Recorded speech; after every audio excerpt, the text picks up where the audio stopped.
back from the break. If you are just joining us, you're watching Life and Style right here on KTN Home, and it is the virtual edition. Now, as part of the show, we have the conversations segment. That is what is here. And now, ladies and gentlemen, I'm going to be talking to another amazing life coach.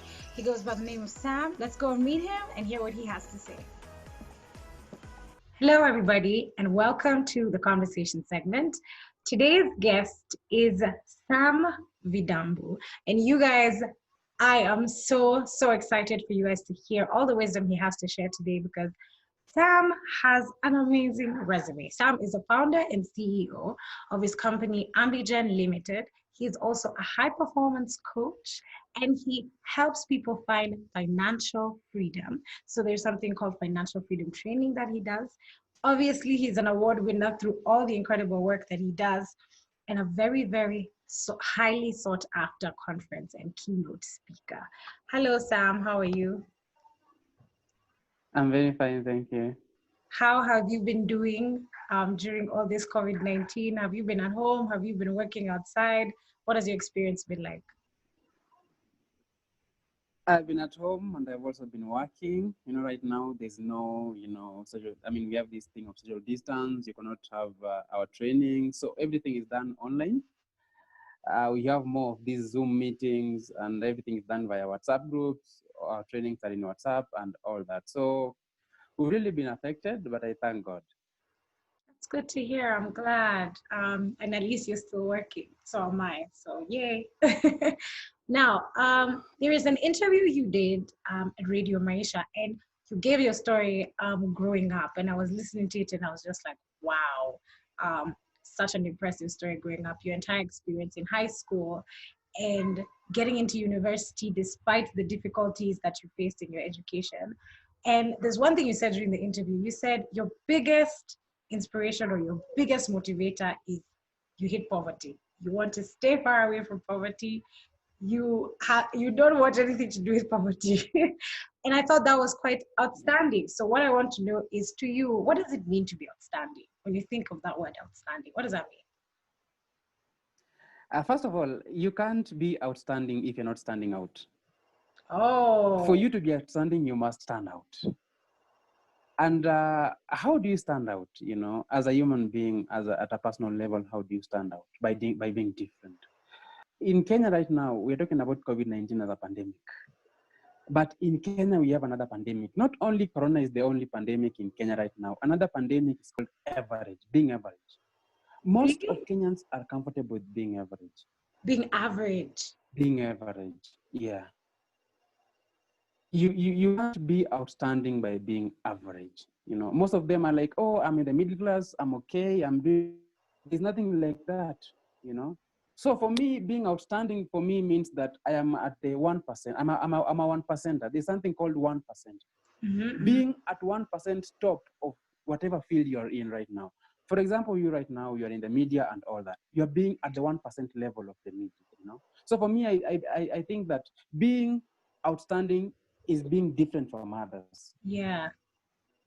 I like that. That's awesome. Being outstanding. You can't be outstanding unless you stand out. And that's very direct. So you're the founder and CEO of Ambigen Limited. And you describe yourself as a social entrepreneur. For any of our viewers who are watching who don't know what that means, how would you define being a social entrepreneur? A social entrepreneur is somebody who owns a business, but the main reason for that business is to solve social problems, The word entrepreneur comes from the word opportunities, because every problem comes from opportunities. Yeah. So a social entrepreneur's work is to solve social problems. Very simple. I like that. So what exactly do you guys do at Ambigen Limited? At Ambigen Limited, we do sales trainings, and we also support startups, young people who have just finished campus, and they can't find employment. We help them identify opportunities and scale them up and start their own ventures. And we also do human resource services at Ambigen Limited. So there are several things that we do at Ambigen Limited. Nice. So you are a speaker, you are a high performance coach, you mentor people, but you're also a CEO. However, you have spoken before in the past and said that when you were in school, your dream was to be a doctor. Now, I want to know, how did you end up from that dream to now ending up being a coach? Now, I was just saying I wanted to be a doctor because everybody else was saying they want to be doctors, you know. Okay. Yeah. You know, as a young person, you don't have big dreams, you know, whatever everybody is saying. So a teacher comes in class, Mm-hmm. you know, teacher asks, hey, what do you want to be? A doctor, an engineer, a nurse, a this. So I was like, oh, index one has said he wants to be a doctor. So I also want to be a doctor like index one. So that was what it was. And now the thing about coaching came in when I was in campus, you Okay. know. And now that you heard my story at Radio Maisha, when I was in campus, I paid my own school fees because my parents could not afford to pay school fees, you know. Yes. My father was a carpenter. Whenever he didn't get work, he used sometimes to go and work to make, you know, charcoal sometimes to go and make bricks. I don't know if you know bricks, matofali in Kiswahili, you Yeah, know. yes. And as a drawer. Yeah, so that was the work, and he could not afford to pay my school fees in campus. So what happened? I used to go and work in a mjengo during the day, and at night sometimes I used to go and work in a car wash. That's how I paid my school fees. But now after finishing campus, I was like, I have a story to tell, you know. I You have know, a story to tell people, and they'll be okay. inspired by my story. And now this story of mine that I have, if I go and share it to high schoolers, I go and share to other campus students who are going through what I went through when I was in campus, it Yeah. will be a good thing. So that's how I ended up being a coach. I like that. I think it comes from sharing. You know, like the way you came out of university and you realize, I think my story is a good story to tell.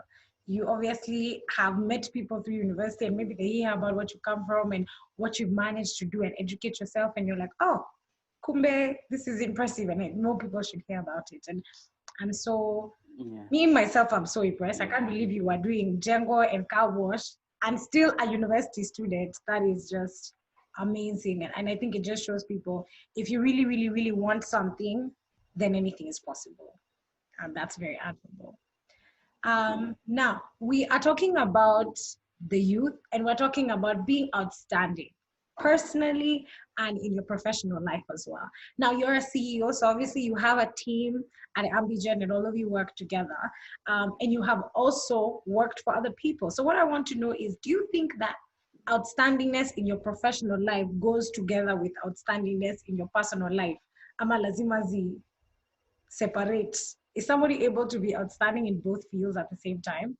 They all go hand in hand, you know. If you're outstanding at a personal level, you'll also be outstanding at the professional level. Mhm. There's something called personal development.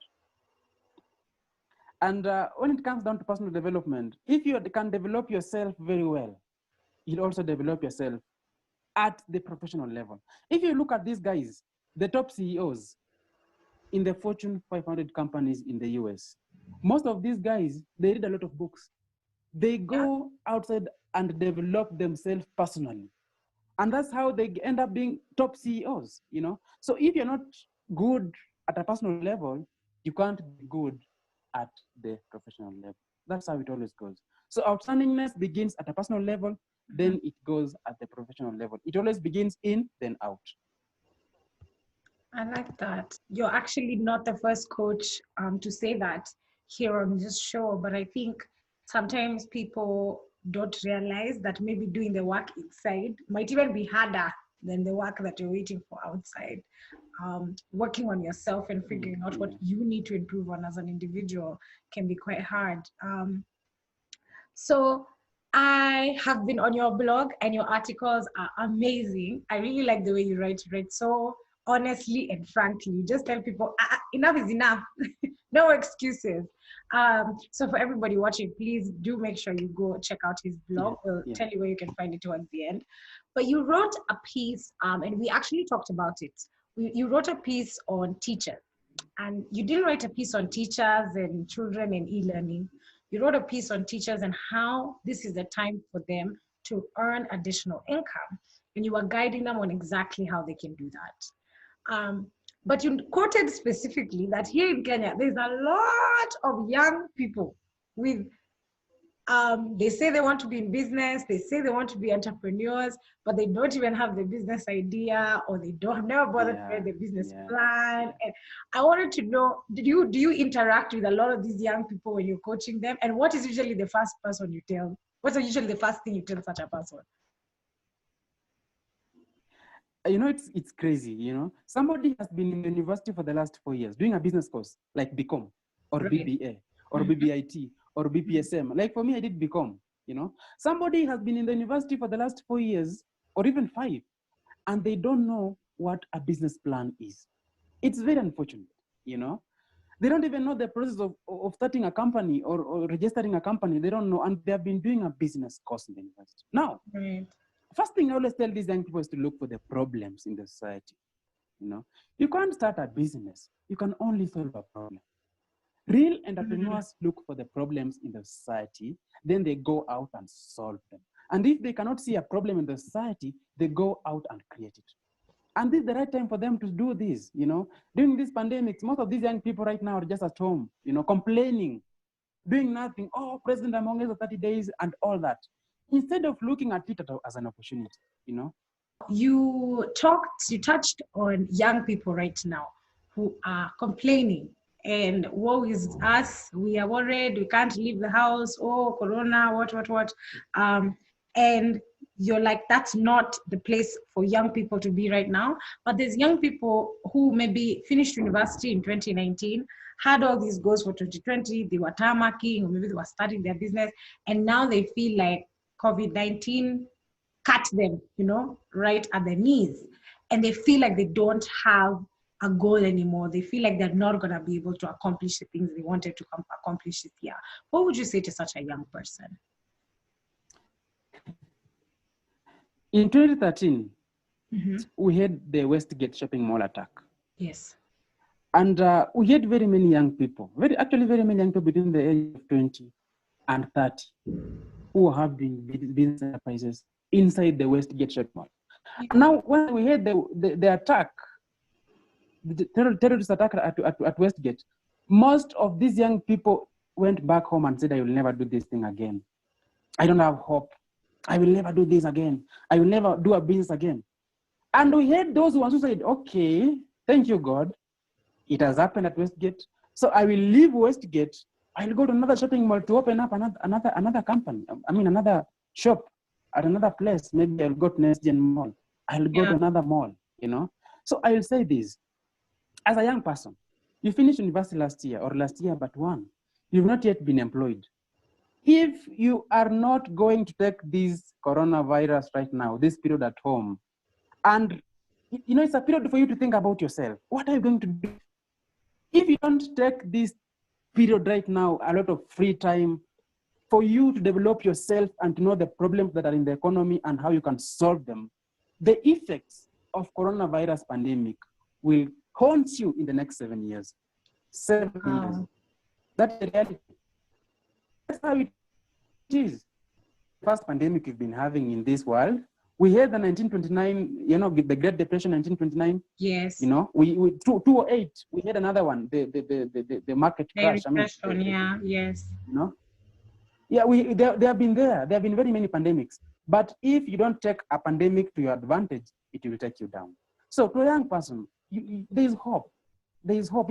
If you lose hope, you're nothing. You know, so don't lose hope. This time, stay at home. Like for me right now, I'm working on a book. You know. On 6th, when I had the president saying that we are adding another 30 days for this, I was like, oh, thank God. More time. I have a lot of free time. You know, let me work on my book. You know, so I took that not really, I didn't complain. I took it to my advantage. Let me work on my second book. And after finishing my second book, I'm working on my third book. So I'm okay. I can't complain. I like that. Yeah. It's about looking at the positive side of things. I think sometimes people like Yeah. saying, oh, look at the brighter side, look at the positive side. But when you're Mm, actually in mm, a tough situation, you can forget. You don't actually mm, know what it means to look at the positive side. Very excited to hear about your book. I can't wait for you to finish it. So now even me, I'm happy that the extra 30 days were added because Sam now has more time for his book. That's great to hear. Now, on the other side, let's not maybe blacklist all young people. Not all young people are complaining, not all young people are not working. There's mm, young people mm. that are out here doing the most and doing such incredible work, either in their careers or in business or in activism or in social work. And now, when it comes to those young people, there are situations they face now in the working place, something like ageism. I don't know if you've ever experienced this, because I know it happens to men sometimes more than it does happen to women, where you go into a working environment and everyone who is older than you just assumes you can't do it, or your ideas are not good, or you can't be a decision maker just because you're younger. But sometimes younger people are just as qualified. So what I want you to talk to us about is, one, have you ever experienced ageism and how did you deal with it? And two, what advice do you have for anyone who is feeling like they're young, they have vigor, they have energy, but nobody wants to listen to their ideas? Mark Zuckerberg found Facebook when he was 19 years old. Bill Gates found Microsoft when he was 20 years old. Steve Jobs found Apple when he was 21 years old. Larry Page found Google when he was 24 years old. Kevin Systrom found Twitter when he was 27 years old. Jesus Christ himself, I'm a Christian, he found his ministry when he was 27 years old. True. Jeff Bezos found Amazon when he was 30 years old. True. These guys are young. All these guys were young when they started their ventures, For me, I have experienced ageism a lot in my time. A lot.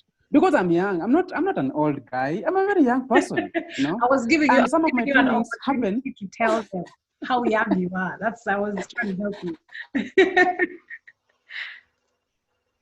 you.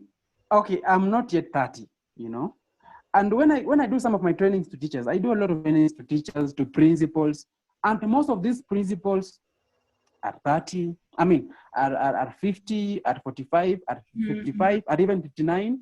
Most of these guys are old.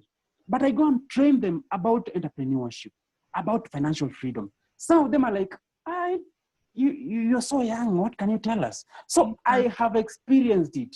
Even in the workplace, I was once employed, Even in the workplace, guys are like, oh, millennials are doing this. Millennials can't come to work on time. All they want is to use Wi-Fi, download this and that. They're only in WhatsApp. They're only in Facebook. They can't work. But it's not true. That's not true. Millennials are really hard workers. They work so much. They're the best. If you go to most of the Fortune 500 companies, most of the guys who are employed there are millennials. So millennials are the best workers, and even for me, the guys that I'm working with, most of them are young. They have that zeal for work. Yeah. I like that. Thank you for fighting for us millennials and showing people that we actually are very hardworking. Well, thank you so much, Sam. Before you go and share with us your social media and your amazing blog where people can read all of this wisdom that you've shared with us here today, I would like for you to give a last word to all the youth that are watching us on being outstanding and not giving up despite what we are going through during this tough season. What I will tell the youths is just start. Start from where you are. Start with the pain. Start with the suffering. Start with no connections. Start with no rich uncle. Start with no money. Start from where you are. Use what you have. Do what you can. Just start. It all begins, like for me to be where I am today, I started. You can't do anything. You can't prosper. You can't progress without starting. So just start. If you don't start, you'll remain stagnated and you'll never grow. You'll be a financial slave. You'll be always in a financial financial fix. You have no money. You're depending on your parent. And I understand what you're going through. I understand everything about you. I understand you have your first class. I understand you have your second upper. You have not been employed for the last 10 years. I understand. But now, even if I understand, what will you do? Because it's all up to you, not up to me. It's up to you to say that, no, enough is enough. I need to grow. This time, this coronavirus should help me grow. Because all the pandemics in history have always produced leaders. And I can even give examples. Look in the Bible. Jesus Christ, he came to this world for us as a result of a pandemic. The pandemic that was there was sin. Sin was a pandemic to God. And God was like, no, this pandemic of sin, somebody should come and die for them. That's how Jesus Christ came in this world to die for us, as a result of sin. Look at David. He came as a result of a pandemic. Goliath was the pandemic. You know, we need somebody to come and beat this guy down. Yeah. David knew this is my time, you know. So even you youth right now at home, you're sitting at home. Take this thing, Corona, this period. Identify yourself. No, I can do this. I can do this. Yes, I'm employed, but I've been laid off. I'm a BOM teacher. I'm a private teacher. I've been laid off. What do? I need to do something different. So just change your mindset. Change your mindset. Take this coronavirus to your advantage. Don't let it take you down, because if you do that, you'll always be in a fix, you know. So that's what I would like to tell them. Start from where you are, use what you have, and do what you can. My Facebook page is Sam V Dumbu. I am also on YouTube, Sam V Dumbu, and Twitter, Samson Vidambu. Yeah, those are my social media handles. My website is www.samvidambu.com. There are my blogs there. Everything is there. What I do is there, and all that. Yeah, and you had asked me about my award. I didn't talk about it. Yes, you got an award last year. You have more than one award, but there was a particular award you got in 2019, and I wanted you to talk about it.